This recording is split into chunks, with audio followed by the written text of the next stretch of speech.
welcome to the world's greatest Spider-Man podcast. Here comes the Spider-Cast. I'm your co-host, Mike L, and as always, I'm joined by Joshua Murr-VELL, and today we're going to be talking and reviewing the Spider-Man No Way Home. That's right, and we're joined by G.I.Jolie. Thanks for joining us, G.I.Jolie. You're welcome. Woo! And Yay! also Bex Luthor. Hi, I'm here. I saw it on Thursday, and I've just been literally sitting here going like this until now, so, because nobody else saw it. And you got your Spider-Man shirt, I see. That's cool. Yeah, Josh told me he had this shirt as a small child, you know. Yeah. Just. They got a blue one too, yeah. I also have a blue one with like the Raimi Spider-Man on it. Yeah. Yeah. Okay. So Josh and when I I have the donated, same. I might have just dropped it off at your house or something. Yeah, because I did thrift these. So I think Josh just dumped his childhood wardrobe into the Salvation Army / Value Village, and I just took it. And If it has JM on the tag, it might be for me. Oh. Yeah. Bro.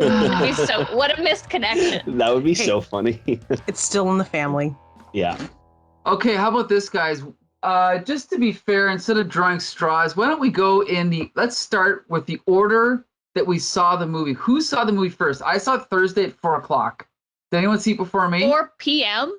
4 p.m. I left work early. Sorry, boss.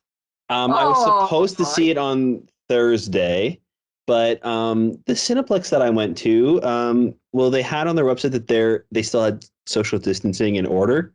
So before they had like seats in between groups of tickets, but apparently they got rid of that. And there was like 305 people in the one theater that I was going to. So I decided no. And I got tickets for Friday instead. So Josh is responsible for this movie opening at number 2 of all time instead of number 1. Thank you, Josh. Wait. This movie I got twice the amount of tickets. Why is it my fault? Oh, okay.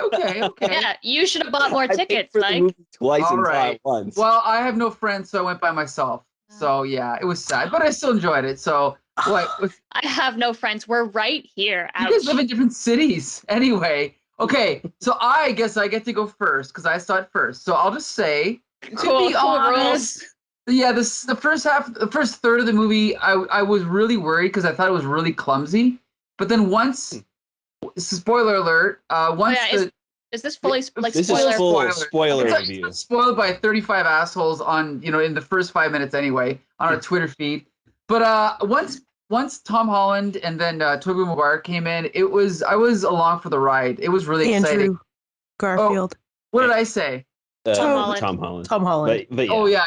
We get Andrew you. We get you. and Too Tobey many Maguire. Spider-Men. Yeah. And I will say everyone in the audience cheered. Mhm. It was actually weird because when Andrew Garfield was introduced, he was in a Spider-Man costume, and then when Tobey Maguire came out, why was he just wearing like jeans and a shirt? Why wasn't he also in a Spider-Man costume? We'll talk about that later. Yeah, it might have just been the time that they were like shot into the universe. Like, Could be, yeah. But anyway, I'll just say that the last 2/3 of the movie were much better, but the first third I thought was very awkward. So I was a little bit worried of how it was going to go. When the villains all got locked up, I was like, oh, I don't like this. They're probably filmed at separate times and in this dark room. I didn't really like that. But the rest, like the interplay between those 3 Spider-Mans was pretty freaking good. It was funny. It was genuine. They all had their own moment to shine. So for that, I liked it. I don't think it was the greatest movie ever made, but I did enjoy it. So in chronological order, who saw it next? Was it Josh? Me. No, I saw it Thursday. Okay, I saw Bex Luthor. Thursday at 10:30 p.m. Okay. So what do you think? I got off work and I drove to the theater. I was driven to the theater. I don't drive. I'm gonna say best movie ever. Mike, stop hating everything that's fun. I didn't say I hated it, but anyway, so go ahead. I couldn't imagine not watching this in the theater. Like that experience is probably gonna sit with me forever. It's kind of one of those like I know people talk about The Force Awakens, whatever, but the experience of sitting in that theater with everyone before the movie started. Too many nerds in one room, and it was electric. Yes. I loved it. Like I could watch 10 hours of all of these actors just talking to each other in character. Like just sitting in the couch in the apartment just talking. I would just watch that. Just give me them just bantering. Just give me the 3 Spider-Man mans in a room just talking to each other for hours. I'll watch the whole thing. There were some other non-Spider-Man parts that I really, really liked. Charlie Cox is back. Amazing. He's a good Daredevil. That was great. Yeah. I was listening to another podcast where they were talking about it. They brought up a good point of like how if you don't know who Charlie Cox is, you don't immediately know that he's Daredevil. Like he's a blind lawyer, so like if you have any idea, but it's just he's just a guy, and then he catches the brick, and it's like, who is this guy? Who's this guy in the universe? So it's like just such an interesting way to bring him in there. And then I cried like 6 times. I cried like 10 times. I cried from joy and sadness like a million times. Sometimes at the same time. Yeah, it was really it was an overwhelming experience of nostalgia and we all love Spider-Man, and it just reminded me so much of how much I love Spider-Man and how cool Spider-Man is. I'll just say I only cried once, and it was when Aunt May said, with great power there must also come great responsibility, which is the original quote. The exact original quote. Exactly. Yeah, and I was just like, oh, thank God I have a mask on. Anyway. Yeah, that part did get me, and oh no, yeah, I'm gonna start crying again. Oh my God, that's so bad. What else was like the best moment of my entire life? The ending scene, like him swinging through, like he finally got his like swinging through New York moment. Oh. I also, anytime Alfred Molina was on screen, I remembered that I had a crush on Doc Ock when I was a child, and I was like, oh crap, this is coming back to me. Phenomenal. The actor's phenomenal. Everyone, it's like these actors have been waiting to like redeem their, like, not that they were ever bad, but they're like, oh yeah, this is my role, and I'm gonna nail it, and I'm gonna kill it. I could talk about Willem Dafoe for the rest of my life, and I probably will, because we'll get to all the individual villains later for sure. Yeah, we will do that, but man, and then the spider banter was so good. When they're like numbering, I was telling my partner when they were like numbering themselves off, and they're like, Spider 1 ready, Spider 2 ready, and Andrew Garfield's like, Spider 3. That's my favorite thing that's ever happened. I love that he's so like, yeah, I'm the worst one. Like, and it reminded me that I loved his Spider-Man. It was he's so quippy, and he's still quippy, and he's still it's hard to be like he's my favorite Spider-Man, because like they all showed why they were all so good at being Spider-Man in very different but very similar ways. That scene when they're working in the lab and they're all like working together, and it's the same guy but a little bit different. I freaking love Spider-Man. I'm gonna stop talking, because I'm just going to keep talking about how much I love Spider-Man, and then I'm going to start crying because I love Spider-Man so much. Who's next? We'll get back to you, Bex. Josh, I believe you're next, right? Yeah. No, it was fantastic. I think it's the best live-action Spider-Man movie. I think that I think there's all of these like amazing things in the movie. Like everybody's has said already, like the 3 of them joining up, and like all of the villains coming back, and seeing like your favorite characters and actors reprise their roles, and like it's just such a great experience. But I think what I think like really elevated this movie is that even with all of that, it was still a story about Peter Parker, and like this version of Peter Parker. And like after watching it, realizing that this whole arc, like this 3-movie arc, was his origin. It was like the start, right? Of like we didn't get to see the spider bite or the Uncle Ben scene or anything like that. True. And it felt like this coming of age arc happened throughout all 3 of these films, and this was like the finale where we finally see Tom Holland go from being a him like playing an MCU version of Spider-Man into Spider-Man as we know him from the comics. And yeah, I just thought it was absolutely fantastic and just so much fun. All right. Yeah, okay. G.I. Jolie, you just saw it yesterday, was it? Oh, I just saw it. I went and saw it at 11:30 a.m. this morning. Oh wow! So it's fresh in your mind. Yeah, there was just like too many people at the theater last night for us to be comfortable with, and I mean, with me being the only person in the theater, aside from like two other couples who are on the far right hand side, it still felt like four too many people. They're just like, oh, can we go back to the days where they're just like renting out the entire theater for you to sit alone with people if you wanted to for $100? Because I'd do that.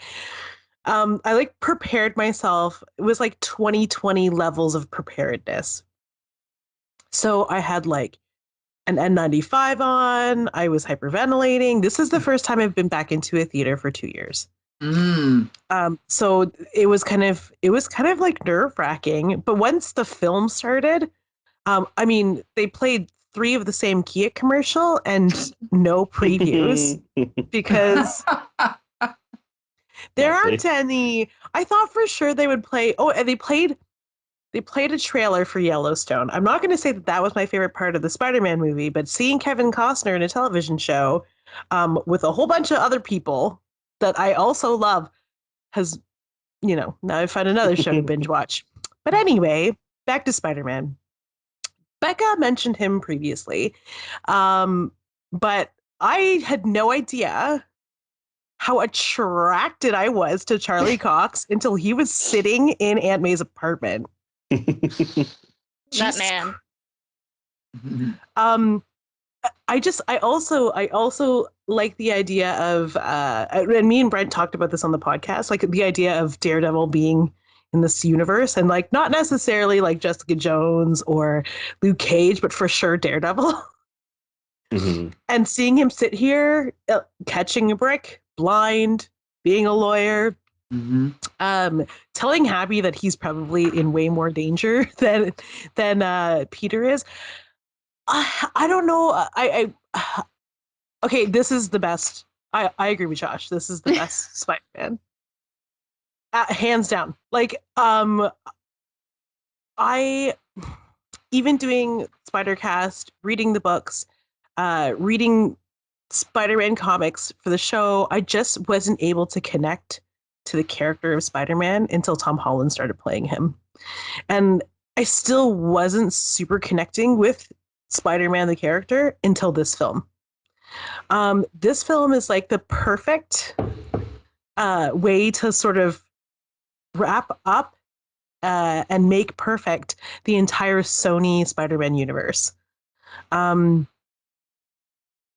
Like Becca said, the 2 other Spider-Men, they're both really charming. They're both different Peters. They're both different Spideys. And they did really good jobs in their own characterization.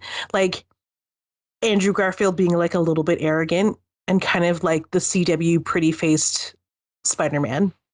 Like in the lab, he's like, yeah, I got it. I already cured him. This will be easy. And the other 2 Spider-Men are like, yeah, okay. He's like, what? It is. And he's looking at them like, guys, we're scientists. Like, what's the problem? And then when he's kind of lamenting about how he is like the shitty Spider-Man, and Toby is like, no, you are amazing. You. And he keeps repeating it. And I was like, and that's why I love Tobey Maguire. Yes. And then when they hug. But anyway, okay, yep, it's the best. Where do we go?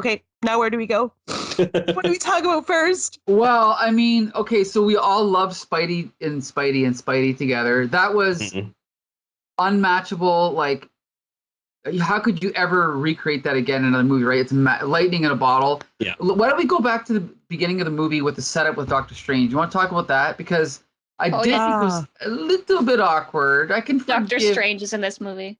Yeah. It's wild that, like, somebody like Doctor Strange in this movie, something we haven't even mentioned. Right. Yeah. So I think it's fine. It's the best issue of Marvel Team Up I've ever seen. Yeah. This is an adaptation of the most hated Spider-Man story, one of the most hated Spider-Man stories, which is One More Day, which I liked because I like that they erased the marriage. But in this movie, they don't erase the marriage.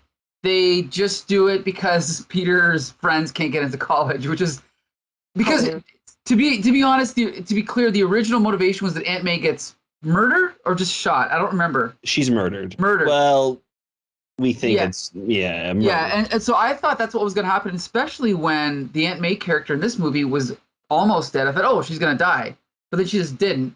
So the motivation in this is a little bit weaker, but that's okay. I can forgive that. But the whole thing about like, what does Doctor Strange say? Like Scooby-Doo this shit or whatever? It's like the whole thing was given away in the trailer. I really wish they wouldn't have done that because I would have liked to have seen it for the first time at that moment. But I don't know. The whole thing, it was also funny that they cast some spell that created all this snow. And I'm thinking, now what, you can't create another spell to get rid of the snow? No, the portal's open.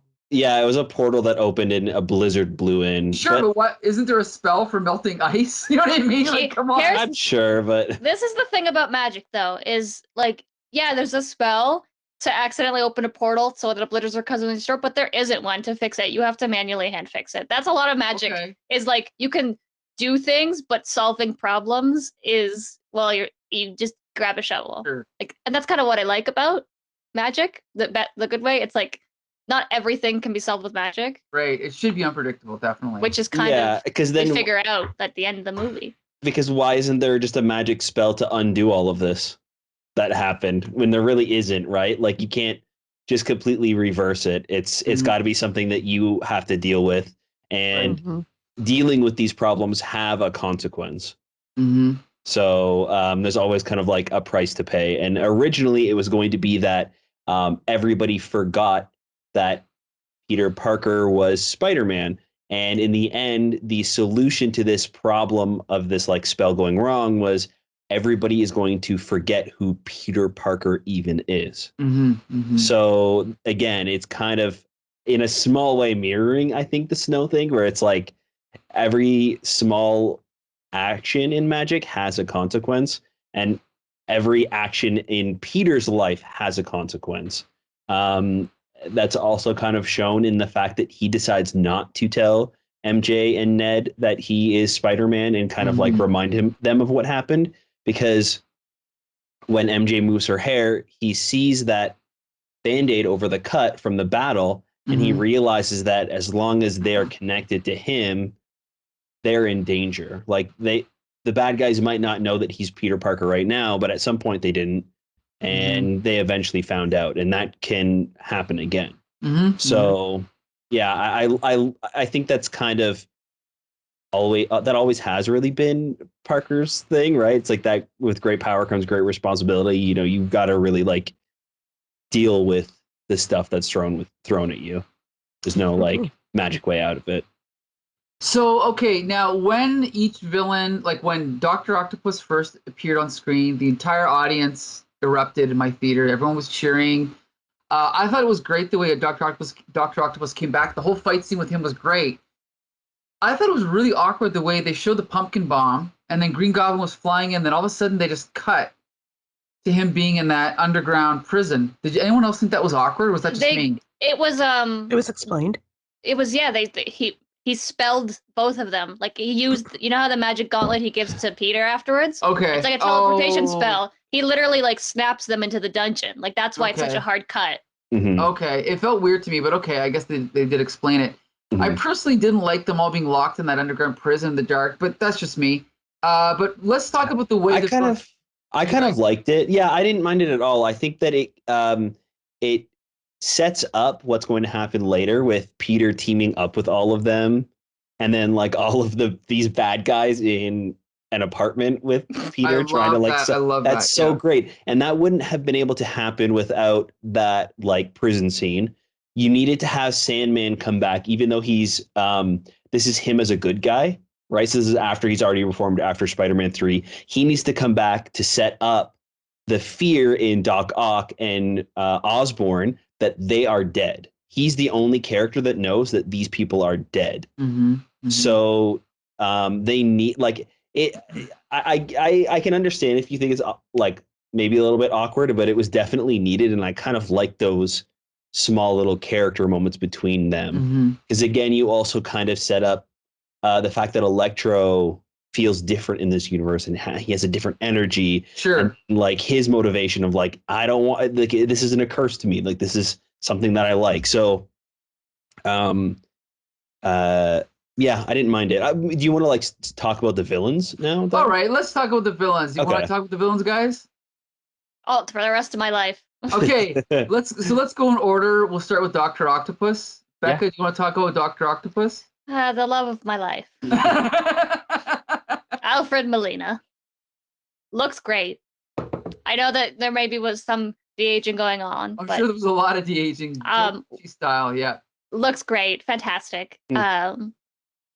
So funny in such a dry, rainy way, where he's like in this universe that's so like quippy and like nothing serious, and then he's very serious. It was so cool to see some of these characters from other directors' movies come in but maintain their character under that director's style.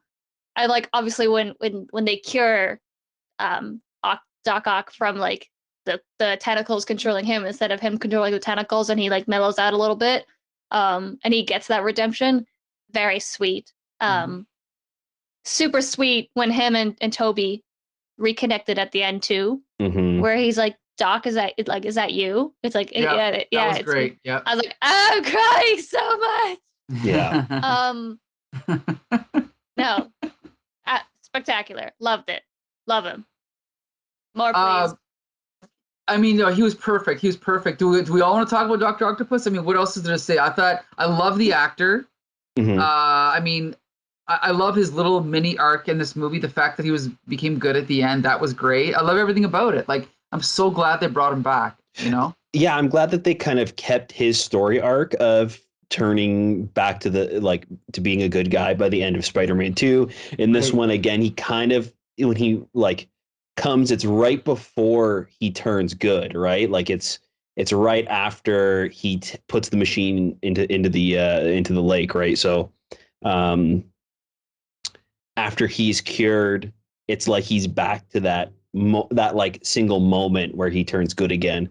And the fact that he helps at the end battle is really great, I think. Instead of having like, they could have easily have like had every single villain fighting the three of them at the end, and it would have been like super overwhelming and probably really fun too. But I kind of like that they chose not to. And they, gave him a little bit of a moment to shine at the end of the movie too. Jolie, what do you think? Dr. Octopus. Don't care? I think he's great. Okay. Yeah, I guess. Okay. I don't know. He's never been my favorite. Okay. I like Alfred Molina as an actor, but like Dr. Octopus has never been like my favorite Spider-Man character, villain. Okay. Well, can I lead us off for Willem Dafoe, because I've been waiting 20 years to see Willem Dafoe as the Hobgoblin and not a Power Ranger's mask as the Hobgoblin. And Goblin. What did I say? Hobgoblin. Oh my gosh. We've been talking about Hobgoblin way too much. Oh my god, yeah, for 5 years. No, but because the problem with Sam Raimi's film is they found an actor whose face looks exactly like a goblin, and then they covered it up with this freaking mask. It's like, no, he's the Green Goblin. You don't need to give him any makeup. So granted, he didn't have like, the green skin or whatever, but at the end, like when they gave him that like green and purple like hoodie, I'm like, oh, they're gonna do it. He's just gonna slowly evolve into Green Goblin. I was like, yes, they're gonna do it. And then at the end, he just all of a sudden was the Green Goblin. I thought, this is great. This is what it should have been all along. And I thought he was perfect in that role. I mean, we already knew he was perfect, but somehow it's like you said, Becca, he comes from this other, Sam Raimi's films, but somehow it's like, you're right. It's like, he's like, no. Now I'm going to do it. Like, I'm going to give it 11 out of 10 now. And he went overboard. It was the real Green Goblin. It was so great. G.I. Jolie, what'd you think of Willem Dafoe? Willem Dafoe's Green Goblin has always been my favorite film villain. There you go. I love Willem Dafoe. When he started speaking, I was like, oh, he's going to steal the show. Yes. Mm-hmm. And he kind of does. And like his villainous like through line kind of leads the rest of them off the path. It's so underhanded and he's so shady and hidey, and I love it how he's got everyone fooled. It's just he's just really that like that small thread that wrapped all of this up really neatly too. It just and that fight scene, like apparently he insisted on being almost 60. Yeah. He insisted on doing the majority of his stunts, and I was like, all right, like hand to hand with Spidey, like but Tom Holland Spidey. I'm like, all right, have at it, sirs. It was really cool. It was really For me, I think one of my favorite moments in the whole movie was when we all thought Norman Osborn's a good guy. He's playing along, and then his voice changed, and I was like, oh fuck! It's by myself, but I'm like looking around all these strangers, like, yeah! You know, my favorite moment of the whole movie when he turned. I'm like, oh, do it, chew that scenery. That's the thing though, is that like the whole time the whole plot centers around the idea that Peter, led by his aunt, is like these people can be rehabilitated and they can be given a second chance. And I'm like, okay, cool. You can stick like an energy sapper on Electro. You can put a Hadron Collider into the Sandman. Whatever. Whatever they did. You can obviously Kirk Connors can be like unlizardified, right. But like, how do you fix mental instability in a human? How do you fix schizophrenia? I was like, this man is going to he's unfixable. He is going to turn on them. And then the moment when they show Peter using his spider sense, I really wish that they like accentuated the spider sense tingling a little bit more. Dude, that was like one of the best scenes where he's like, he senses it. And and he senses that it's I for sure was like, it's gotta be Willem Dafoe.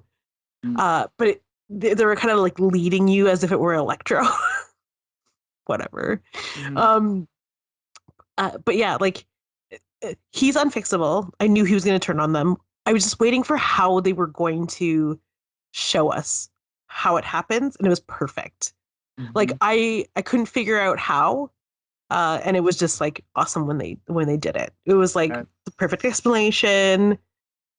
I don't know. This movie is so good. Josh, Becca, talk about Willem Dafoe with us. I was gonna say, you want to talk about like his snap to the Goblin. What about when he came back? That broke my heart. It was great. When he's sitting there and he goes, "Oh no, what did I do?" When he realizes he doesn't know what's happening, and I was like, "Oh no!" And I start crying all over again. That was great.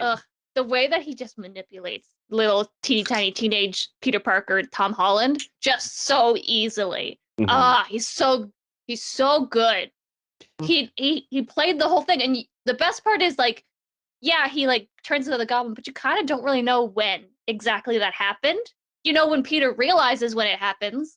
That's what's like right? Was he faking it in Feast in the with Aunt May? Was he faking it on the way to the apartment building? Like when did he realize that he was going to start, like what was going on? And you just kind of don't know, and then all of a sudden, well, my plan is working, all the villains hate you now, like, and it's already been like, it's too late. It's just so good. And you could say like, oh, making him like the main bad guy again. No, fuck you. The Green Goblin's the best. He's the Spidey bad guy, and he will always be Spidey's number one bad guy. That's the point. It's so good. It's so good. I agree. Yeah. What do you think? I think that making him the bad guy was, again, the perfect choice, like everybody is saying. I think that that scene in Feast with Aunt May was like perfect. At first I thought it was a little bit weird, and I was like, why is this scene happening? Like, why are they introducing Norman in this way compared to everybody else? And then I realized it's to show that Aunt May saw the best in him, and because of that, it kind of led to her death, which fuels Peter's anger towards Norman and his like need to kill him and seek revenge, which is that Uncle Ben arc. It's that Spider-Man origin arc. And I think it makes it so much stronger that it was Aunt May instead of Uncle Ben. Like, if they would have shown an Uncle Ben again, it wouldn't have mattered, I don't think. But the fact that we had 3 movies now with this Aunt May and we care about her and she actually has like story and substance and like character connections besides just Peter, her death meant so much more and it felt so much more meaningful coming from a villain that we know and care about as well. And seeing that betrayal was so powerful compared to just like some street thug that, you know, Peter doesn't stop in the wrestling arena. It was great. Mm-hmm. So, okay, next, who would be next on that villain list? I mean, unfortunately, Electro. Okay, let's talk about, I was going to say, what's his name? Topher Grace was not in the film, so we can't talk about Venom, but okay. That's fine. So we'll talk. I'm fine with that. Let's talk about Electro. Jamie Foxx. Who wants to talk about Jamie Foxx? I've always loved Jamie Foxx since In Living Color.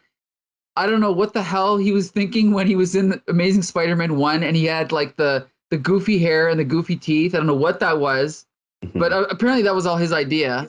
Go ahead, Becca. What were you going to say? I was just going to say, they're in the woods and then the dubstep starts. Best moment. Oh my God, Yeah, top that was 10 great. best moments of that movie. I was like, yeah, dubstep, bring it back. Oh, it was so good. The look, 10 out of 10 improvement. Love the look.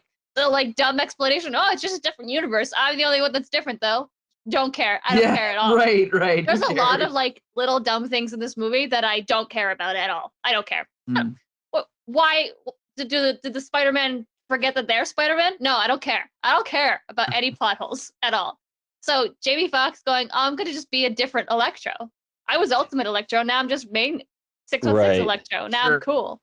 Well, I had the star. Yeah, that was so cool. But anyway, you know what? Too though, like there are like infinite number of universes, correct? So like technically, every single one of these characters could have been from different universes that were just slightly different from each other. So the fact that he's Electro again, but a little bit different, I didn't think changed much because it could have still been that like Electro arc. He just looks a little bit different in this one. Yeah. So yeah, I think it's totally fine. I think it was great seeing him. He was super fun in the movie. He was kind of like the one that was probably most like doubting. Maybe except for Doc Ock before he was his switch was flipped. But yeah, he felt like a really great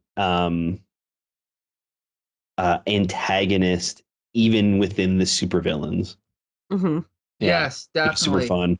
And again, like I feel like every villain, maybe besides Lizard, has their own arc, right? Like Electro harnessing his power and like maybe wanting to be on Spidey's team, and then even at the end when he the machine is put on him through the arc reactor and all of his energies and power is drained, he has that like moment of connecting with Andrew Garfield, Peter Parker, and like that little like reaction where like he really did see Spider-Man as a hero. Like there's just so many like things that are properly paid off that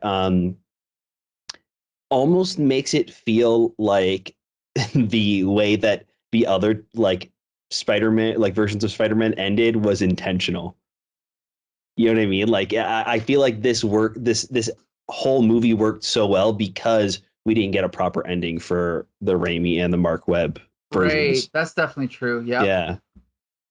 And, sorry. Oh, go ahead. I was just gonna say, I think Electro's got some of like the funniest banter with the other villains, or like even with Andrew Garfield, when he's like, "Oh, I thought you would be black," and it's like, yeah, that makes it. And he gives a good reason why. Or like when he's talking about in the jail cell, he's talking to the lizard.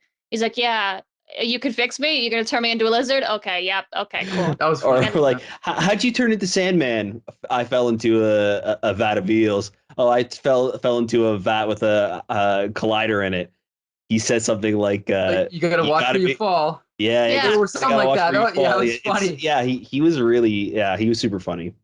Yeah, it's like Yeah. somebody told them, we're making a Spider-Man movie where all of these movies exist in a universe, so all bets are off. So they make jokes where they make fun of like comic book tropes too. So it's like, seems like everyone who's a villain falls into something, so we're going to make fun of it. Also, Jamie Foxx is like, I was really kind of hoping there's got to be a Black Spider-Man. Again, like just reminding the world that Miles Morales is out there and we're wanting him, and maybe he is coming. I mean, he's absolutely 100% coming. Come on. Yeah. It's just a matter of when. And which universe he comes from, if the MCU or another one, or what's going on, or they bring over the Spider-Verse, but he exists. Yeah. So, we also know Miles exists in this MCU version too. Yeah. Like we have that his hint uncle. and his uncle says something about Miles in that movie. So like we know Miles himself is there. He's not necessarily Spider-Man yet, but and they made an allusion to this where there was characters. I don't remember exactly what happened, but people recognized each other. Remember? But they were like, "But wait a minute, you're." It was almost like they recognized their universe's version of that character. You guys know what I'm talking about? When they were looking at each other and they're like, "Wait a minute, I know you, but you're not Electro." Or there was there was a point. I don't remember exactly what they said or who they said it to, but it was almost like they were recognizing each other for their doppelgangers in their own universe, but they didn't explain it. They just kind of moved on to the next thing. Did I imagine that? I mean, Doc Ock you definitely see that a lot with him. With like, you're not Peter Parker. Like, there's that. Right. Maybe even with Norman Osborn in in that Aunt May scene. Okay. Well, anyway. Okay, sorry. Go ahead, Josh. I was gonna say, so yeah, we definitely know that there's like that. Even the villains and the side characters know that there are different versions of themselves. Right. Yeah. Okay, so I think the last villain to talk about is the Lizard, right? Probably and Sandman. And Sandman. Okay, let's talk about Sandman first. Yeah. Now, I was wondering, like, what's the actor's name again? Thomas Hayden Church. Thomas Hayden Church. I'm like, where is Thomas Hayden Church? I'm based on what I've read, it sounds like the actors all filmed their parts at different times. So he was probably only available for like a day and a half. So he probably came in. Oh, you know something, Josh? I think that he only did voice work for this movie.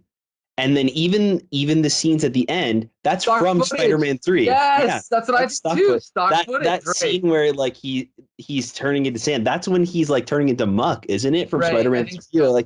So like I have a feeling they just had him phone in his audio lines. Right. 100%. Not phone them in, but like call over the phone, right? It was suspicious that he was the only one that we didn't really see, right? Yeah, it was and they had his likeness in like the sand form, but and then go ahead. The lizard actor, I can't remember his name either. Rice. Yeah. Reese. He's a great actor. Yeah. He kind of shows up. That might have even been old footage, or like footage from something else. I'm not sure. Because we only see him in that one moment where he's like turning back into his human form. Yeah, the lighting match though. I imagine that was real, but I could be wrong. I don't know. I don't really have much to say about him because he didn't really do much. I did think it was cool that he seemed to be a little bit above it all because he's like more, not to say intellectual just because he's a British accent, but he sounded like he was almost like the Ultra Humanite in the Justice League cartoon, right? He's a little bit above it all. He's a little bit more sophisticated than everybody else. Everyone else is running around trying to kill each other, and he's kind of off to the side. That's what I liked about him. The lizard, which is kind of funny because he's the most like bestial out of all of them. Like he's the most like monstrous. I felt like maybe he was the only character that almost didn't feel like they belonged. Like he was the only character that was just like a remember this bad guy moment? You know what I mean? Like he didn't really have a role or a thing to do. But Sandman, I thought it was pretty interesting that they kept him as a hero coming in, and like even having Tom Holland team up with him right when he first appears in the in this universe, having them team up to capture Electro, and then only turning when something happens where Tom Holland's Spider-Man maybe thinks he's going to turn on him. So he quickly puts him into the prison. And then like really his only motivation is that he wants to go back to his universe to see his daughter. Like that's the only thing, right? So once he realizes that maybe this version of Spider-Man isn't going to help him after he's put in the prison, that's when he kind of turns evil, right? So yeah. And it's not so much evil. He never like goes full on I want to kill people. He's more like I just want to go home. And like you're not getting me home, so screw you. Yeah. Yeah, we also don't maybe he was chasing them for that big box button. the Doctor big Strange MacGuffin, button. yeah. The big plot MacGuffin cube. Maybe he was there just to get it, so to press it himself. You know what I mean? So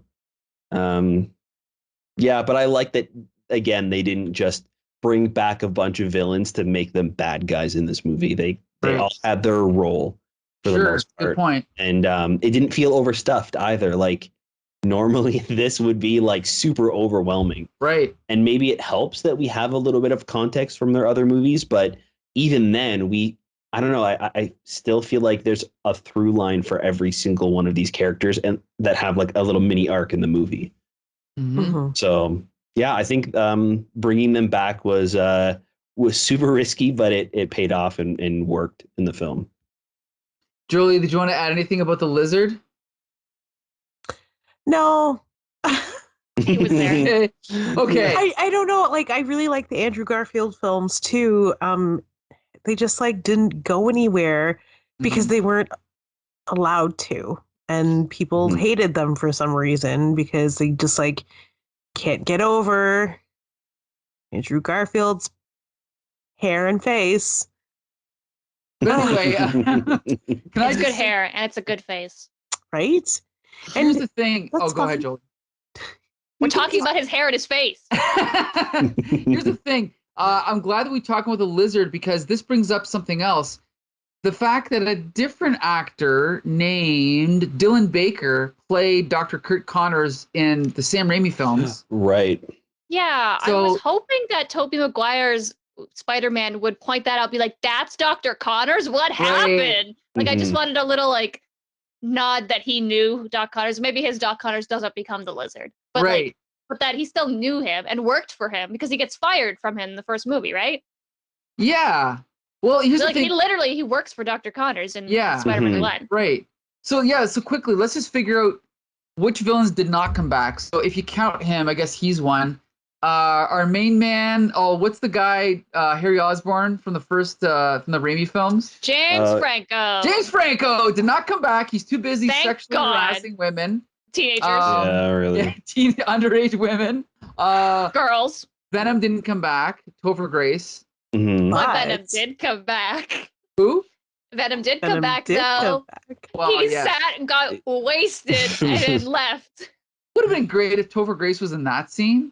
He just walks in. He's the bartender.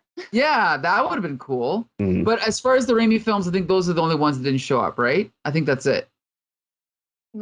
Yeah. Sure. I mean, it would have been nice to see, what's her name, Betty Brant. Who's the actress that played Betty Brant? Elizabeth Banks. Was it Elizabeth Banks? Yeah. Oh, sorry. I'm mixing her up with Bryce Dallas Howard, who played Gwen. That's the one. Yeah. Sorry. Right. So then in the Amazing films, we didn't get Paul Giamatti as the Rhino. Right. He was referenced. He was referenced. Yep.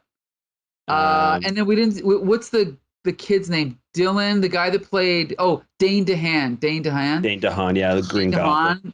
We didn't get to see him. They did reference the fact that it's like, oh, what happened to your best friend? And he's like, well, yeah, he died trying to kill me. And Ned's like, because that happens both times. You know who else we didn't see? Felicity Jones. As Black Cat. Right. We also didn't see her as Black Cat in her movie, so. Sure, but it would have been nice. It would have been nice to bring her back. Yeah. But when all these characters they're actually like, when the universe before, like when all the crinkling is happening and the Kirby crackles in the sky are turning purple, and like all the other people, like characters are coming from other universes. If you look, it's like Rhino in his original comic book costume. Black Cat's in there. There's like all of Oh, these really? people. Scorpion, yeah. Scorpion's there, yeah. Yeah. Okay. Like I didn't all notice these that. people from other universes are And coming. the silhouettes look like from the comics. It doesn't Yeah. look like Paul Giamatti's Rhino. Like it's a big buff dude with a horn. Yeah. In it's a cool. spandex suit. Yeah. Yeah, I didn't mind though. I think that it would have been way too overstuffed if they were like, we got to bring everybody. Was Yeah. anybody else hoping to see like we mentioned Bryce Dallas Howard? What about Kirsten Dunst. Kirsten Dunst? Mm-hmm. It would have been pretty cool to see Emma Stone back in the Spider-Gwen costume. That would have been kind of cool, or even like a reference, like Sure. up in the Yeah. sky kind of thing. Or who played Mary Jane? Someone played Mary Jane in Amazing Spider-Man 2, right? No, she was. She was she was cut. cut. Shailene That's Woodley right. That's was right. Oh yeah, Okay. Cheyenne Woodley. Yeah. Yeah, but I think that would have been too much because, like, Sure. do we really need Andrew Garfield to cry over Emma Stone for a whole hour again? Like, I'm okay with him crying. Spider-Man cries so much. Did you notice that? They cry Yeah. a lot, Mhm. which is fair. They do live a Spider-Man life. Yeah. And here's the thing, like, okay, if they would have stuffed it with more characters, then you wouldn't have gotten that really powerful scene where Tom Holland gets shoved out of the way and it's up to Andrew Garfield to save MJ, and he Right. does it. Awesome. And he like he's about to like ugly cry, but MJ has no idea why. But Yeah. she's Mhm. like, it's cool. He's probably like really overwhelmed. We're currently fighting 5 bad guys. Like, and I was falling off a building. Mhm. Like, and he cries about it, and I'm just like, that was beautiful. I cried. Yeah. I Yeah. cried at It's that moment too. mhm. Again, just wrapping up all of those neat little bows, like with neat Mhm. little bows. Mhm. So cute, wonderful. And it's like that was his kind of redemption. His closing scene was saving Mary Jane, where he couldn't save his Gwen, and then Tobey Maguire stops Tom Holland from killing the Green Goblin, Green Goblin, right? and That was Mhm. great. like in effect is saving the Green Goblin, and like he's gets to experience the fact that he doesn't die. Like that's, and of course it was Tobey Maguire's Spider-Man that stops Tom Holland from going over the edge and becoming an angry, hate-driven Spider-Man. Mhm. Very poetic. Mhm. That was great. That was great. And like I feel like even without seeing the Amazing Spider-Man 2 and seeing the death of Gwen Stacy, they still talk about it in this movie, how he wasn't able to save his version of MJ, right? Like yeah. he says to Tom, like, I wasn't able to save her. And then in this same movie, he's able to save that MJ again. So it was just like, again, they finish off something from a completely different movie, a different series, but that arc is still in this movie, which is great. Like I think it's written perfectly. Oh yeah. Those little moments. Yeah. Okay. Oh, go ahead, Jolie. I was gonna just start going into arcs that they started talking about with Sure, go ahead. the Mhm. different Spider-Man. So like even Toby, like when they're in the Toby Spider-Man, when they're in the lab, he's like, and they're talking about who they're with currently, and he's like, are you seeing anybody? And Andrew Garfield's like, no, I can't be Peter Parker, and he has decided he's not going to be Peter Parker. He's only going to be Spider-Man, and we know he's kind of an angry Spider-Man now because of what happened to Gwen. But like, but then Toby's like, well, it all works out for me, like with MJ, like, and maybe he's the married MJ. He's the married to MJ Spider-Man that like most other people know.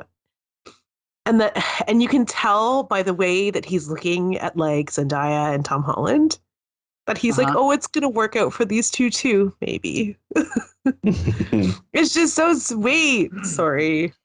So He's such a spider. here's the thing. I opened the review talking about some things I didn't like.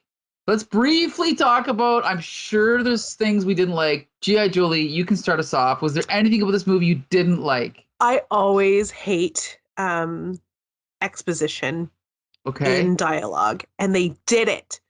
And I was kind of hoping that they weren't going to do it, but they did it several times. There was a part where Electro does it. He like explains what's happening. He explains, and then there's a few parts where Doctor Strange explains magic, like the magic that he's performing, and it's like in a very like Chris Claremont kind of way. Sorry, Chris. You could be watching. We don't know anyway. Which Please is be fine, watching.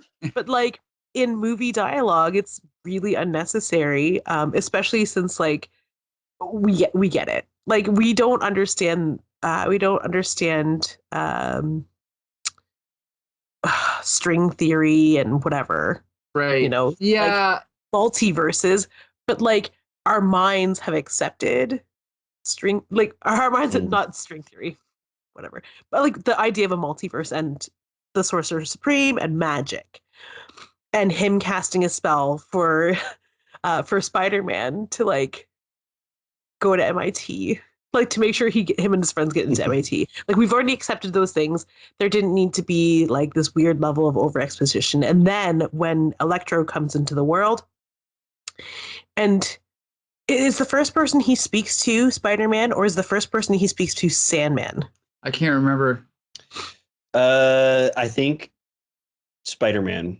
Okay. I think that they kind of have a little bit of an exchange, and then he starts attacking Spidey, and then Sandman comes up and builds the wall to protect him from the electricity or something like that. So that's it. Yeah. And even when Tom Holland is like, Tom Spidey is like, who are you? And Sandman over explains who he is. He just like, well, Right. and he does it less than Electro does, but Electro does it a lot more. Also, when the three of them are talking about their trauma, all three Spideys, they almost do it when they're talking about Uncle Ben. They over-explain? Yeah. Oh, on the rooftop? Yeah. The moment Toby Spidey goes, well, I know what you're going through. When my Uncle Ben, I like audibly scoffed. And I felt But bad. it's Toby, so I can forgive it, you know? No, I can't. No. He's just, do you know what? I can forgive Toby for having to read those terrible lines, but I can forgive the writers for just like those brief moments of having to to explain. Because the rest of the movie was like, I think really well crafted and really well dialogued. What other things? Okay, over exposition. That's my big old beef. And Can I say one thing with over exposition? Remember the part where Doctor Strange is like, you remember that spell we tried to cast where we erase everyone's memory of you being Spider-Man? Well, I'm like, oh yeah, we've been watching the movie with you for an hour and a half. We know, that was bad. But anyway, go ahead. Yeah, it's like, thanks, Benny. You are here to be like eye candy. That's for sure. I think that something I didn't like about the movie was their need to like set up rules for themselves to like justify the villains coming over, and then them not making sense. Like they said that this was a spell to erase everybody's memory of Peter Parker as Spider-Man, right? And that because the spell is breaking, everybody that knows that Peter Parker is Spider-Man is coming through. But half the villains don't know this, right? Electro doesn't know it. Even in this movie, he's like, whoa, you're a white dude? I didn't know that. So he obviously didn't know that Peter Parker was. Good point. Josh Tom Hardy in the bar is like in the after credits of Venom 2, he's like, who's that guy? And then Venom's like, oh, he looks super fun. And then they come over to this universe and then just immediately get blipped back, right? So good point. Yeah, there's like weird moments like that where it feels like, did these characters know? Did they need to do this? Did Sandman know that Peter was? I don't remember if he has his mask off in Spider-Man 3 or not, but I don't know. There feels like did they need to explain that it was everybody that knew Peter, or it was just that like different because this is a spell about Peter Parker, people in Peter Parker's lives from other universes are spilling in. I don't think they needed to set up that rule of it's only people that know Yeah. Peter. You know what I mean? Like, I don't. Right. It Yeah. feels like arbitrary. And It should have been a surprise, like, oh no, what's happening? Oh my God. And we would have figured it out instead of, I know what's happening. Look at all. Yeah, you're right. It totally was unnecessary. Unnecessary 'cause then information. they sort of like that point, even though like continuity wise, there's like a crack in that. It is that like that's how they clean it up. Like that's how they close the cracks of the multiverse coming through. Because Peter, which is a second thing that I didn't like about the film, was how quickly he came to a solution about how to solve their problem. Was, oh, well, okay, what if we cast the spell that, like, fucked up in the beginning? That was ridiculous. Yes. Yeah, like, well, what if you cast the same spell, but this time nobody knows who I am? Just do it. Just do it. Like, just wipe the slate clean. Well, but and also he never did the spell right the first time. So why couldn't Tom Holland just say, no, you know what? Just do the spell the way I wanted you to do it, because he never really did it. Remember, he kept revising. He's like, oh, everyone except MJ and except Aunt May and except Ned. He should have just said, no, just do it the way I wanted to do it. That would have been more logical, right? Because I think though what it was that these people from all the other universes were coming through and breaking the universes because they knew Peter. So like they had to forget who Peter Parker was completely, so that they wouldn't be drawn into the universe. It's like Josh was saying, they made rules and then they broke the rules, but then the plot at the end had to follow the rules. Yeah. Like you're saying, Tom Hardy's Venom didn't know Spider-Man, and also they were saying like, oh, they all die fighting Spider-Man. No, they don't. No, they don't. Right. Tom Hardy doesn't die fighting Spider-Man. Like, they could have even had it at the beginning of the movie. Like, is there any way to reverse this? It's like, yeah, everybody's going to have to forget who you are. It's like, okay, everybody can forget who I am except for MJ. And look, I think it would have made the breaking of the spell even make more sense, because who cares? You can just tell them again that you're Spider-Man. They already know who you are. They know who Spider-Man is. It's like, is that having to remind him, like, hey, guess what? I'm Spider-Man again. Like, is it that big of a deal? You're right. It should have just been like, yeah, the way that we do this is we erase your, like, everybody's memory of you, like, completely. So you have to reintroduce, like, you as a person, not you as Spider-Man. And then they could have just been like, listen, the whole universe is breaking because this spell is not working. Let's do it again, but do it right this time, and nobody's going to remember who I am. And then it reverses everything. It just feels like an arbitrary thing that they just decided to make and then, like, didn't follow it themselves. Yeah, and they made it seem like just like a memory erasure spell, like a simple one, when really it's kind of like pretty heavy, pretty deep. And they even kind of joke about it because, like, Wong's like, what spell is that? And he's like, well, do you remember that drunken party on a boat or whatever the heck he references? Right. And Wong goes, no. And he's like, exactly. So, like, even adding in that joke kind of like diminished the power, like the powerful nature of the spell. Yeah. The severity of it. Maybe if it was less of a joke, like, hey, do you remember when this monster started destroying this? Like, make it like a mission that they were on and everything had to be erased instead of like a party and like, oh, I didn't want to get in trouble. Oops. And then erase the party memory. Like, yeah. But. Okay. So Bex Luthor, sorry. I was going to say, okay, go ahead, Becca. What were you going to say? I was going to say powerful people using their powerful abilities for stupid shit is kind of like comic book 101 though, right? Like, yeah, we can erase fun. Everyone's memory. Let's do it. Screw it. Yeah, I should say too, I didn't hate that joke. Like, I don't think it was like a bad part of the movie or anything, but I do like that this Doctor Strange is still a little bit immature and like he's not the Sorcerer Supreme because he got snapped. Wong is. That's funny. I thought that was really funny. Yeah. And that makes more sense why Wong is like the one that grabbed Shang-Chi and like, oh, Wong's the Sorcerer Supreme and he's doing ring fights with Abomination. And then in the trailer, sorry, what? Okay. No, go ahead. No, I was just gonna say they changed the line. Like in the trailer, Wong says, "Don't cast that spell," but in the movie, Wong's like, "I don't care. Just don't bug me about it." I didn't notice that they changed that. Mhm. Yeah. Okay, so Becca, I need you to dig deep here. You got to give us one thing you didn't like about the movie. Can you think of No. something? All right, on to the next thing. Okay. Okay. I don't know. Things that bother most people about movies don't bother me though. Like, Mhm. as you probably know. As we figured out, yes. Yes. I don't go into a movie and go, oh, I don't like this scene, or oh, I don't like the way this shot. I leave a movie and go, I was entertained, and that's it. I'm like the simple, common moviegoer.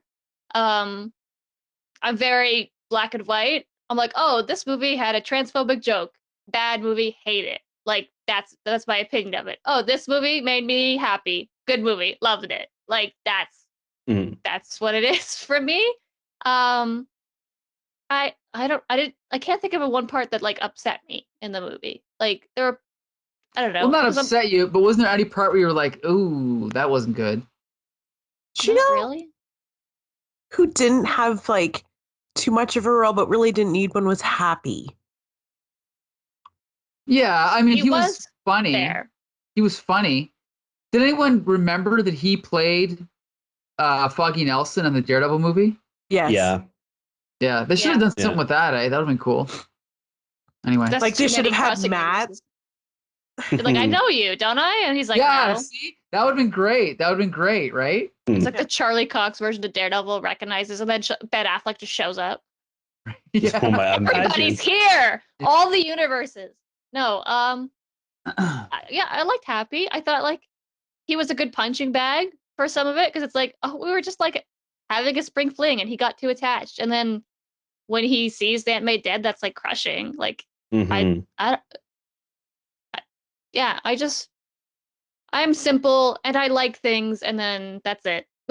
I don't know what to tell you. I can't think of something that I didn't like because I don't focus on the things that I don't like. Mhm. They just happen in front of me and I go, whoop, bye. Yeah. They got to be real offensive for Yeah. Becca to get hyper focused on them. Because I just Okay. am a simple creature and I see Spider-Mans and I go, yeah, Spider-Mans.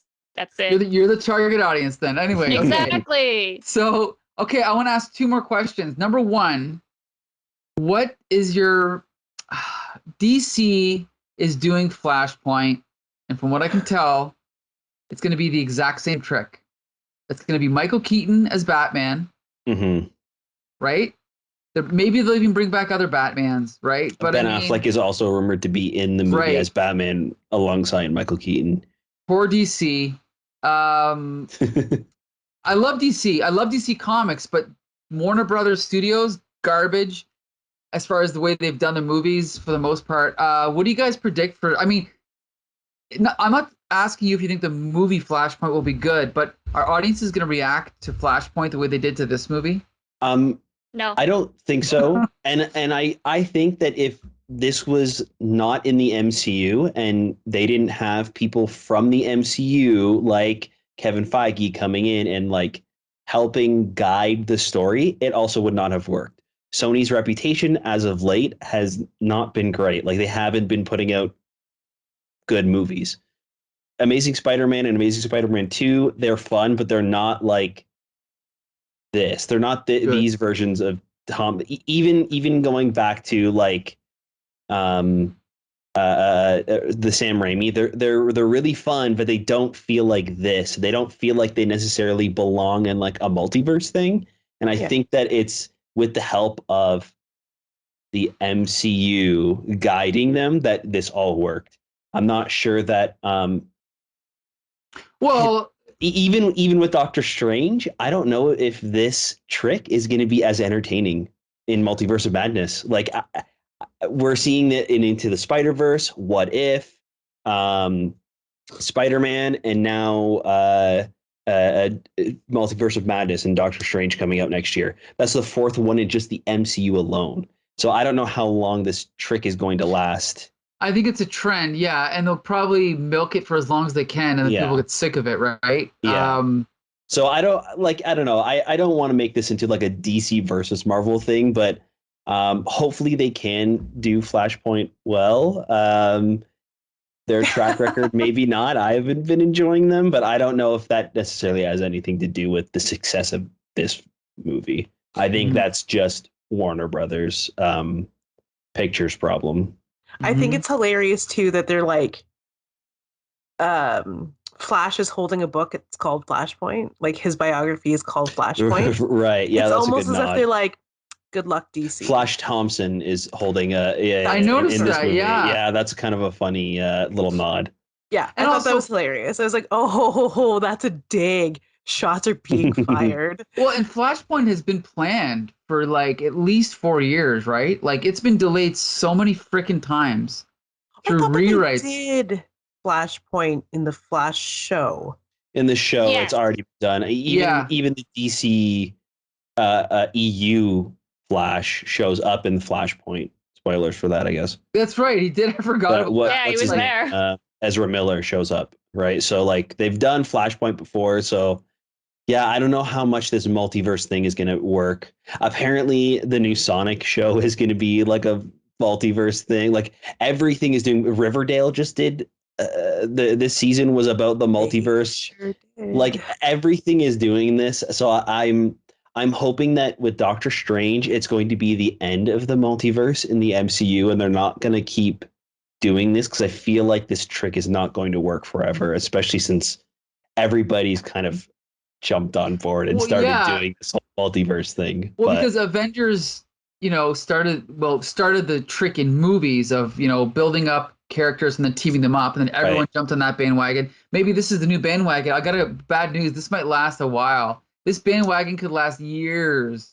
Yeah. So I don't know, and maybe it'll work. Maybe it'll still be exciting time and time again. But I'm just happy that we got this to work for Spider-Man, and I'm sure it's going to work for Doctor Strange, and I'm optimistic about what's to come for the MCU and Spider-Man. Maybe they can even bring back Andrew Garfield now in the future to be in like Sony's Spider-Man universe. Like maybe Andrew can continue being Spider-Man in those movies, because they're still doing a Sinister Six movie that's not in the MCU. They're still doing Morbius and Venom, so they can bring back Andrew now after tying him into this universe and showing that he's still around, and have two different Spider-Man at the same time in the movies. You know what I mean? Why not 3 different Spider-Mans? And Because I don't think Toby's coming back. I don't think I Toby's think coming back for Toby's good with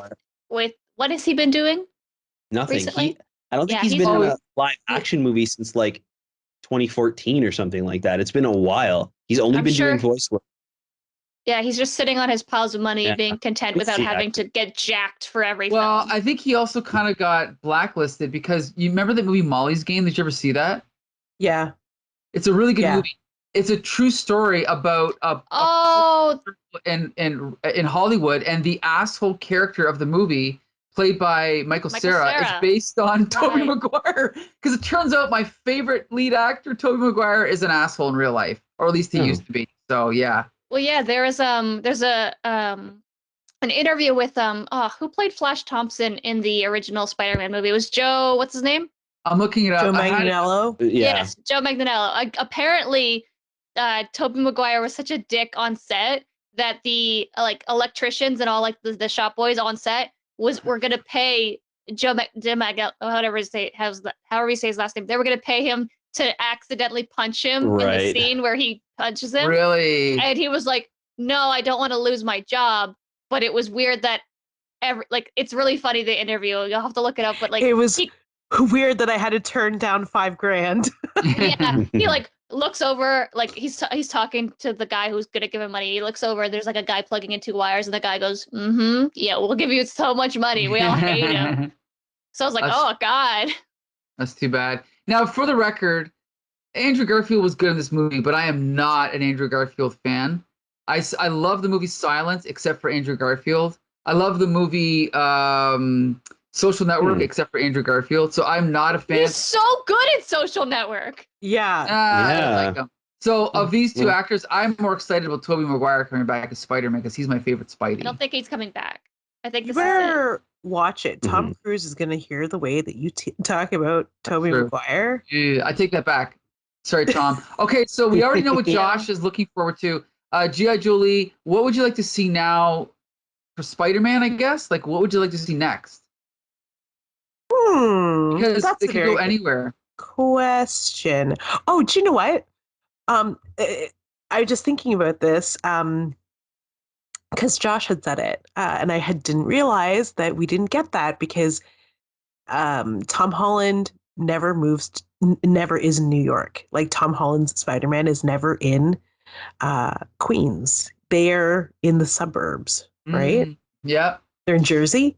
Yeah, I think maybe in Homecoming for a bit he's in New York somewhere. Well, but he's in Queens, like in the suburbs of what I don't know New York, but yeah. But it's just, like it's established, and it's kind of like highlighted by the way that he like moves into his crummy apartment in the city, and he like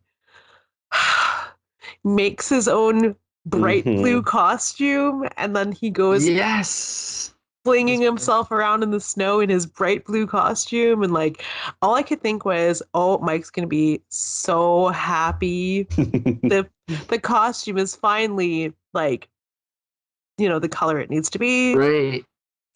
But like I want to, for me personally, they could go anywhere with Tom Holland, but where they should go is Bambi, Candy, Mandy.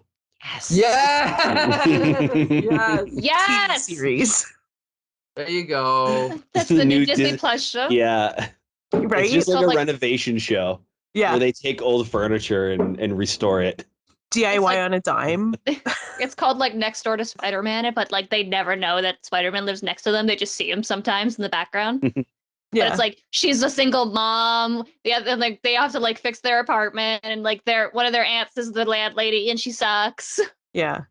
I think they might actually bring in, now that MJ is out of the picture, they might actually bring in Felicia. Yeah. Felicia Hardy. Yeah, or a new Gwen. They could. Or yeah, Deb Whitman, perhaps. Oh, hey, cross your fingers. I would be so happy, genuinely so happy to see Deb. Our girl Deb. No, I think that you're right. Felicia Hardy's probably the most logical choice, especially since he's distancing himself from like having those types of relationships where he can't always protect them. Having like a superhero fling could be really fun and interesting. Mm-hmm. Yeah, I want to see that city level Spidey. I can't wait to see him like punching bad guys in New York again. Yeah. Bex Luthor, what do you think? What do you want to see next from Spidey?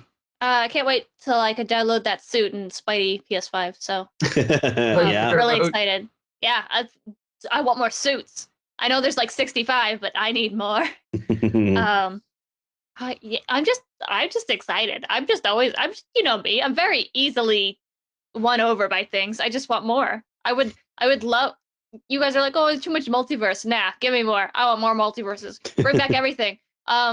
I was reading that like the Spider-Verse was gonna bring back the Japanese Spider-Man from the TV show. Yeah, bring him in, the original actor. Bring him into the MCU. I want Spider-Man. Come, yeah, and this big giant Power Rangers. Like mech. Yeah, his mech, his leopard mech. What is it called? The Leopard, I think, or something. Yes. Like that. Yeah. Yeah, I want all the universes. Bring Ben Affleck back as Daredevil. Like just shove all of it. Lou Ferrigno. I know he voices the Hulk, but just have him show up. Screw it. I don't even care anymore. Jennifer Garner, Electro. Yes, absolutely. Like, see, that's what I'm afraid of, to be honest. I want that stuff as long as the story serves it. I think that if this story for Far From No Way Home, if the story for this movie wasn't as strong as it was, I don't think that any of this would have worked. Like, I don't think that seeing Alfred Molina back or any of the other character, like any of the other actors reprising the roles would have as much weight. It would feel empty. It would feel like Spider-Man 3, where it's like, yeah, that's technically Venom on the screen, but does anybody really care? Exactly. You know what I mean? So that's what I mean by I'm nervous for the whole multiverse thing. I just want the stories to always come first and have a good reason to have Ben Affleck as Daredevil come back. Yeah, as long as there's a good reason. Yeah. Here's the thing: is I mean, for me, when they ended the Sam Raimi trilogy, it really pissed me off. They're like, "Oh, we're just gonna reboot," and then they rebooted again 2 movies later. For the sake of continuity, I want to see Tom Holland continue. Not even to say that I love Tom Holland, but I'm just so sick of the rebooting. Just continue on and give him 3 more movies. Why not? Yeah. I mean, Sean Connery did like 7 James Bond movies. Why can't Tom Holland do 6 or 7 Spider-Man movies, right? I'll watch 6 or 7 more Tom Holland Spider-Man movies. I realize now what I'm actually excited about for Spidey. I want to see the MCU's take on Venom. And I know we have a Venom right now, but I want to see a black suit Spidey. I want to see emo Spider-Man. I want to see bad guy Venom. I love Tom Hardy and I love cutesy Venom, but I want to see like what they'll do. I just want to know. Yeah. Maybe the Beyonder will show up. Oh, Maybe. Just I'm for excited. me. I'm excited for Miles Morales. I'm not.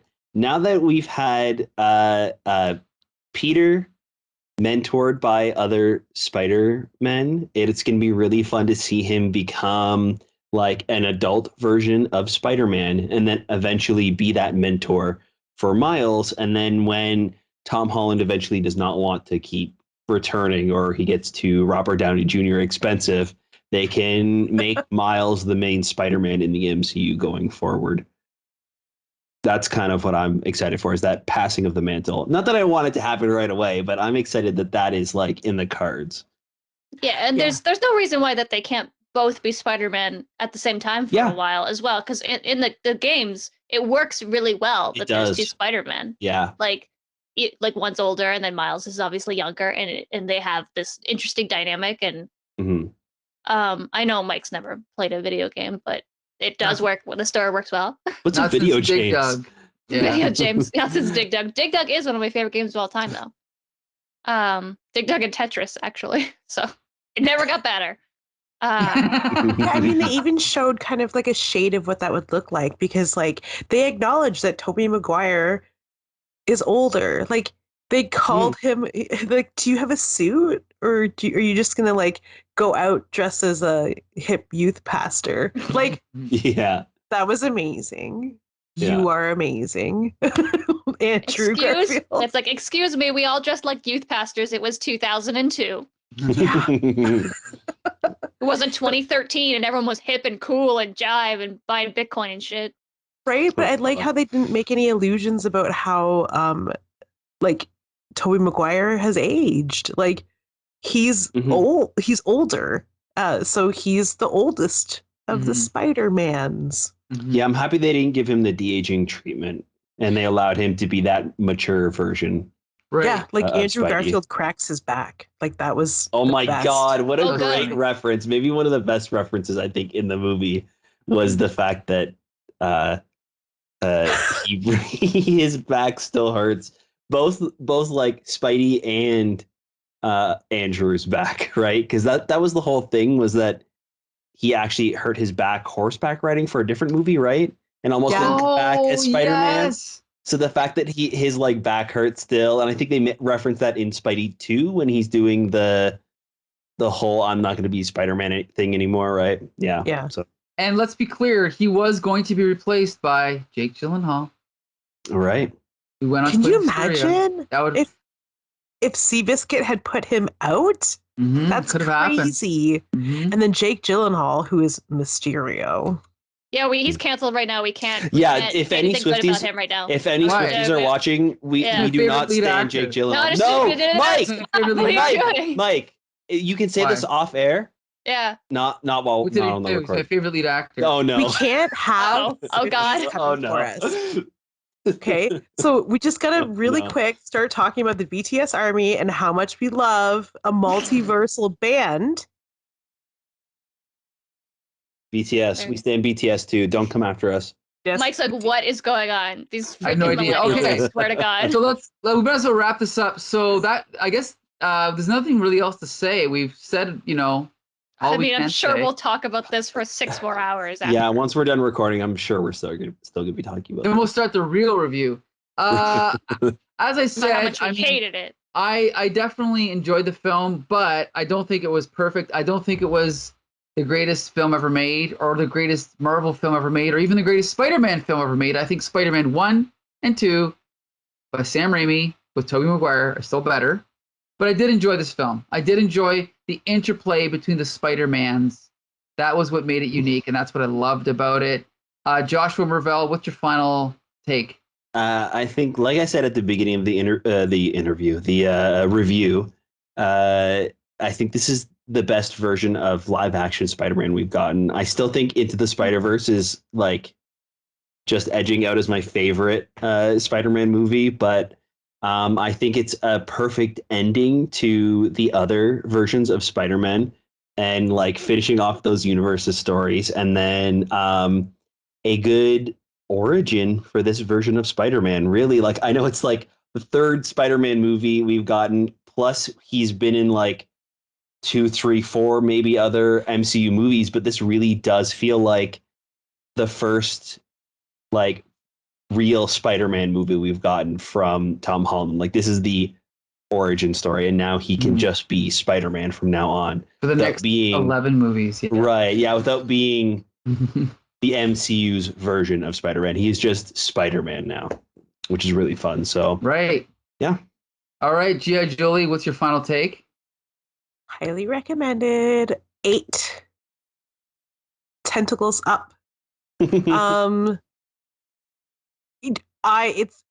Yes, I agree with Josh. It's not my favorite, but it is one of the favorites. I'm gonna watch it again, but when it comes onto a streaming platform, it was so good.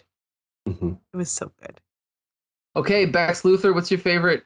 What's your final take? My favorite take is Jolie's. I just here's the thing, right? Like, there's a lot that's not perfect with this movie. Obviously, there's plot holes and whatever. But I wasn't with any of you when you saw this movie, and I know exactly how you felt when Andrew Garfield stepped out of that freaking portal. Mm-hmm. I know exactly how Mike's face looked when Tobey Maguire showed up in that fucking movie. And I think we all had a Kylo and Rey moment where we all we were connected. We were connected in different movie theaters at different points in time in the multiverse. Every single time Mike had his shirt off and he was wet for some reason. But like that, it's been 20 years of Spider-Man, right? Like, when we were all teeny tiny children, who would have thought that this was going to happen? This was cool. This was dope. Most of us sat. I think we all sat in a theater, and except for Jolie, who got a theater mostly to herself, thankfully. But like, you experienced everyone around you being excited and happy in a time when we're all miserable. And I'm not saying that Spider-Man's gonna fix the world, but for a minute he did. Yes, he did. That's a good point. There was 10 minutes of my life where there wasn't a pandemic and there was 3 Spider-Man and I was happy. Hear, hear. So say we all. It was cool. It was fun. I just really like Spider-Man, man. Me too. All 3 is Spider-Mans. I will. Yeah. Oh. Go. No, you go. I was gonna say I'm now officially like I love Spider-Man. This is what did it for me. It only took 120 episodes plus a couple of movies. Yep. Plus 8 now, movies. and in my 37th year, I am officially a Spider fan. So we should use this moment to remind everyone this is an episode of Here Comes the Spider-Cast, but it's also kind of a crossover with Comic Book Syndicate. Comic Book Syndicate, we review movies, comics. Here Comes the Spider-Cast, we review Spider-Man comics every week. We're doing a chronological review of 80s Spider-Man. We started in 1980, and we're going to end in 1989-ish. Right now, we're at about 87, late 87. Yeah. So yeah, we've just reviewed the death of the original Hobgoblin, and next week's episode is going to review Hobgoblin Lives, and then after that, we're going to be starting on the marriage. So be sure to join us. Josh, you can take it from here. yeah, we want to thank you guys so much for listening or watching. It really helps when you leave us reviews or comments down below. Please let us know what you guys think about Spider-Man No Way Home. And let's keep that comics conversation going. That's right. So until next Monday, we love you, Jake Gyllenhaal. Oh, no. Oh.